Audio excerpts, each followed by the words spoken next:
এইটা কেমন কথা? এর দায়িত্ব তো আমার না। এই মিয়া ফাজলামি করেন আপনি। আইনমন্ত্রী বানানো হয়েছে কি আপনার খালি দায় অস্বীকার করবার জন্য? আপনি আইন উপদেষ্টা হয়েছেন কি খালি দায় অস্বীকার করবেন এই জন্য? আপনার কি কোনো দায় নাই? এই যে জনগণ যখন এই যে উপদেষ্টা পরিষদ গঠিত হয়, জনগণ কারে চিনত?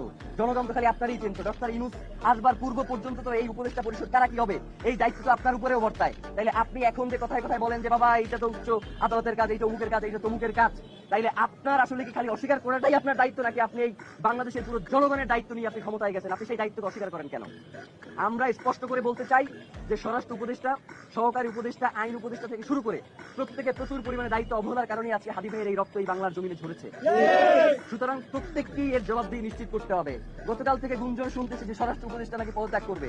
ফাইজলামি করেন মিয়া, বুইরা ভাম কোথার যেন ফাইজলামি করতে আসেন, মানে সারাক্ষণ খালি ভেটকাইতেছেন। আপনাকে কি পদত্যাগ মানে হচ্ছে আপনি কোনো কিছু পারতেছেন না, আস্তে কইরা চুপচাপ চলে যাবেন, এই জন্য কি আপনার স্বরাষ্ট্র উপদেষ্টা বানানো হয়েছে?